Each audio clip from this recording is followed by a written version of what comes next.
NEET വിഷയത്തിൽ NSUI പാർലമെന്റിലേക്ക് March ചെയ്യുന്നു. വിവരങ്ങളുമായി നിതിൻ അംബുജൻ ചേരുന്നു ഡൽഹിയിൽ നിന്ന്. നിതിൻ, എന്തൊക്കെയാണ് വിവരങ്ങൾ?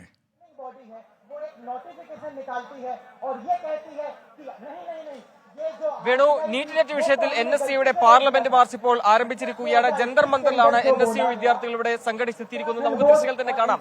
നിരവധി NSUI പ്രവർത്തകർ ഇവിടെ നീറ്റ് വിഷയത്തിൽ വിദ്യാഭ്യാസ മന്ത്രിയുടെ രാജി, അതോടൊപ്പം തന്നെ നാഷണൽ ടെസ്റ്റിംഗ് ഏജൻസി അത് പിരിച്ചുവിടണം, കൂടാതെ പ്രധാനമന്ത്രി മൗനം വെടിയണം, അതോടൊപ്പം പ്രവേശന പരീക്ഷകളിൽ RSSന്റെ സ്വാധീനമുണ്ട്, അത് പൂർണ്ണമായും നീക്കണം എന്നാവശ്യപ്പെട്ടുകൊണ്ട് NSUയുടെ നേതൃത്വത്തിലുള്ള മാർച്ചാണ് ഇപ്പോൾ ഇവിടെ പുരോഗമിക്കുന്നത്. കഴിഞ്ഞ ദിവസങ്ങളടക്കം NSUI ശക്തമായ പ്രതിഷേധം തെരുവിൽ ഉയർത്തിയിരുന്നു. സമാനമായ നിലയിൽ തന്നെ പാർലമെന്റ് സമ്മേളനം ഇപ്പോൾ ആരംഭിക്കുമ്പോൾ പാർലമെന്റിലേക്ക് മാർച്ച് പ്രഖ്യാപിച്ചാണ് ഇന്നിപ്പോൾ NSUI രംഗത്തുള്ളത്. പാർലമെന്റിലേക്കുള്ള മാർച്ച് നേരത്തെ പോലീസ് തടഞ്ഞിരുന്നു, അനുവാദമില്ല. ആ ഒരു സാഹചര്യത്തിൽ ജന്തർ മന്ദറിലേക്ക് പിന്നീട് മാറ്റുകയായിരുന്നു. എന്തായാലും ജന്തർ മന്ദറിൽ തന്നെ സംഘടിക്കാൻ തന്നെയാണ് NSUI വിദ്യാർത്ഥികളുടെ തീരുമാനം. കൂടാതെ നീറ്റ് പരീക്ഷാർത്ഥികളെ ഈ ഒരു പ്രതിഷേധ വേദിയിലേക്ക് NSUI പ്രവർത്തകർ കൊണ്ടുവന്നിട്ടുണ്ട്. അങ്ങനെ ശക്തമായ പ്രതിഷേധം ഉയർത്താൻ തന്നെ തീരുമാനിച്ചു. അതിന്റെ ഭാഗമായുള്ള പ്രതിഷേധം ഇപ്പോൾ തുടരുന്നു. ഒരു പക്ഷേ NSUI ഇവിടെ നിന്ന് ജന്തർ മന്ദറിൽ നിന്ന് പാർലമെന്റിലേക്ക് പോകാനുള്ള സാധ്യതയുണ്ട്. പാർലമെന്റിന് സമീപത്തും വലിയ സുരക്ഷ ഒരുക്കിയിരിക്കുകയാണ്. അതോടൊപ്പം തന്നെ ജന്തർ മന്ദറിന് പരിസരത്തും വലിയ സുരക്ഷ ഒരുക്കിയിട്ടുണ്ട്. ജന്തർ മന്ദറിലേക്കുള്ള പ്രവേശന ഭാഗത്ത് പോലീസിന്റെ ബാരിക്കേഡുകൾ നിരത്തി. അതോടൊപ്പം തന്നെ ജന്തർ മന്ദറിന് പുറത്തേക്ക് പോകാനുള്ള വഴിയും സമാനമായ നിലയിൽ തന്നെ വലിയ ബാരിക്കേഡുകൾ ഉയർത്തി ഇത്തരത്തിൽ വലിയ സുരക്ഷാ ക്രമീകരണങ്ങൾ ഇവിടെ ഒരുക്കിയിട്ടുണ്ട്. അങ്ങനെ പാർലമെന്റിലേക്കുള്ള മാർച്ച് എന്തായാലും പോലീസ് തടയാൻ തന്നെയാണ് തീരുമാനം. അത്തരത്തിൽ ജന്തർ മന്ദറിൽ നിന്ന് മാർച്ച് മുന്നോട്ടേക്ക് പോകാതിരിക്കാനുള്ള നടപടികൾ പോലീസ് സ്വീകരിച്ചിട്ടുണ്ട്.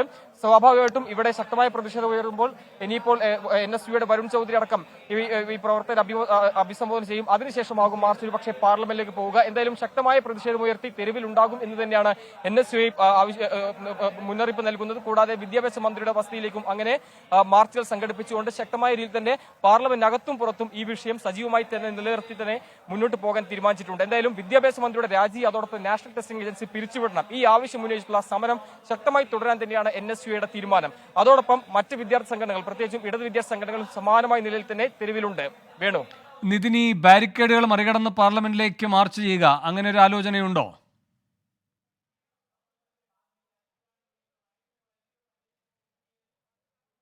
വേണു, അത്തരമൊരു സാധ്യത കൂടി പോലീസ് കണക്കാക്കുന്നുണ്ട്. അതിന്റെ എല്ലാം തന്നെ ഒരു മുന്നൊരുക്കത്തിന്റെ ഭാഗമായാണ് ഇത്തരത്തിൽ സുരക്ഷാ ക്രമീകരണങ്ങൾ ഇവിടെ ഒരുക്കിയിരിക്കുന്നത്.